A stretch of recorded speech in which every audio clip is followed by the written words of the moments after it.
তিল তিল করে গড়ে তোলা ঘরে বসবাস করার আগেই ভেঙে ফেলা হচ্ছে স্বপ্নের ঘরটি।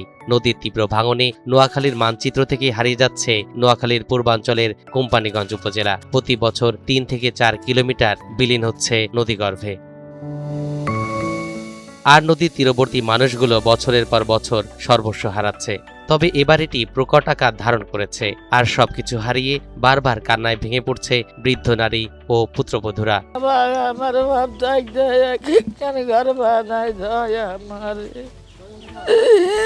আমি গাধা জানের গাছে ঘর ঘর করি গো ভাই গরি ঘরে না গেছো এবার জমি জায়গা আছে কিছু কিছু ব্যাগ গেছে গো সরকার যদি আমি কোনো কাজ করি আমাকে বাড়ি গড়ি কিনে কিছু রক্ষা করি দেয় তাহলে তো একটা দয়া আমি তো কোনো যাইবার মতো নাঙ্গে কিছু নাই। নোয়াখালীর কোম্পানীগঞ্জ উপজেলার চর পার্বতীপুর, চর হাজারি, চর ফকিরা ও মুসাপুর ইউনিয়নে অব্যাহত নদী ভাঙনে বিলীন হয়ে যাচ্ছে এলাকার ঘরবাড়ি, ফসলি জমি, মসজিদ, মাদ্রাসা, স্কুল, কলেজ ও মানুষের শেষ ঠিকানা কবরস্থানও। নদীর ভাঙন রোধে কোনো ব্যবস্থা না থাকায় এই উপজেলাটি তীব্র ভাঙনের কবলে। এই এলাকার 3 দিক দিয়ে ঘেরা নদী আপনারা জানেন, কিন্তু এখানে এই পর্যন্ত আমরা সরকারিভাবে কোনো বরাদ্দ পাই নাই এখানে, বা পানি উন্নয়ন বোর্ড কর্মকর্তারা এখানে আসার পরও নদী ভাঙন রোধে কোনো কার্যক্রম করে নাই। বসত বাই করছি দীর্ঘ 50 বছর আগে। এখন আমরা যা করছি, এখন আমার একটা ঘর করে দিতে চাইছিলাম, ঘর করছিলাম। এখন যে নদী আসি এই ভাঙ্গি রেগুলেটরটা ভাঙ্গি আমাদেরকে নদী ঘর বাড়ি লয়ে যেতেছে। এই কোনো পদ্ধতিতে যদি আপনার একটা কিছু আমাদেরকে দেয় তাহলে এই অত্র এলাকার এই দুর্গত এলাকার লোক আপনার এই বাড়িঘর গুণা নিয়ে তারা রক্ষা পাবে এবং তারা বসবাস করতে পারবে। মুসাপুর রেগুলেটরটি ভেঙে যাওয়ার পর থেকে প্রতিদিন 2 বার নোনা জোয়ার নদীর তীরবর্তী যে সকল অঞ্চল আছে পুরো অঞ্চলটা প্লাবিত করে। বিভিন্ন কবরস্থান, শিক্ষা প্রতিষ্ঠান অলরেডি বিলীন হয়ে গেছে।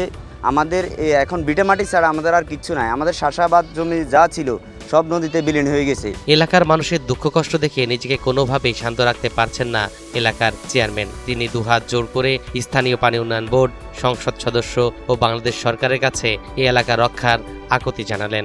আজকে যেখানে আমি দাঁড়িয়েছি এখানে আমাদের প্রায় 20-30টি পরিবার অলরেডি চলে গেছে। আজকে যে ঘরের সামনে দাঁড়িয়ে আমি বক্তব্য দিচ্ছি, ওনারা 50 লক্ষ টাকা খরচ করে ঘর দিচ্ছে, এক দিনের জন্য কি শুইতে পারেনি। তাহলে কেমন অনুভূতি নিয়ে এরা আছে? আমি চেয়ারম্যান হিসাবেও কি আমি যেন মহান মনিবের কাছে কি এটার জন্য আল্লাহর কাছে যেন আমি পরকালে ধরা খাবো। এই জন্য আমি আমার এমপি মহোদয়, ডিসি মহোদয়, ইউনো মহোদয়, এক্সিলেন্ট অফিসার, পানি উন্নয়ন বোর্ড প্রত্যেকের কাছে আকুল আবেদন করছি, 2 হাত কর জোরে বলছি, আপনারা দ্রুত কি এখানে এসে কি আমার এই বন্যা নদী কবলিত এরিয়ার লোকদেরকে বাঁচান। 24-এর বন্যায় মুসাপুর রেগুলেটর ওয়াশ আউট হয়ে যাওয়ার পর বেশ কয়েকটি অংশে ছোট ফেনী নদীর ভাঙন দেখা দিয়েছে। স্থানীয় প্রশাসনের মাধ্যমে কিছু জিও ব্যাগ সরবরাহ করা হয়েছে, আরও কিছু সরবরাহের কাজ চলমান রয়েছে বলে জানান এই কর্মকর্তা। আমাদের মুসাপুর এলাকার যে মুসাপুর রেগুলেটরটি ছিল এটি 2024-এর বন্যায় ওয়াশ আউট হয়ে যাওয়ার পরে ছোট ফেনী নদীতে বিভিন্ন জায়গায় নদী ভাঙন দেখা দিয়েছে, বিশেষ করে চর হাজারি, চর পার্বতী এবং মুসাপুর রেগুলেটর সংলগ্ন এলাকায়।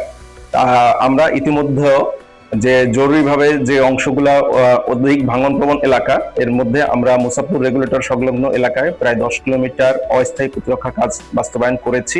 এছাড়া চর পার্বতী এবং চর হাজারির ভাঙনগুলো আমরা ইতিমধ্যে বাস্তবায়নের জন্য বিভিন্ন প্রস্তাব আমরা প্রেরণ করেছি। এছাড়া স্থানীয়ভাবে স্থানীয় প্রশাসনের সহায়তায় আমরা কিছু জিওটিউব সরবরাহ করেছি, যা দিয়ে স্থানীয় প্রশাসন কাজটি বাস্তবায়ন করছে। আমরা আরো কিছু জিওটিউব সরবরাহ করার প্ল্যান করেছি। নদী ভাঙন সমাধানের জন্য দ্রুত ব্যবস্থা না নিলে নোয়াখালী জেলার কোম্পানীগঞ্জ উপজেলাটি মানচিত্র থেকে হারিয়ে যাওয়ার সম্ভাবনা রয়েছে। তাই জরুরি ব্যবস্থা গ্রহণের দাবি এলাকাবাসীর।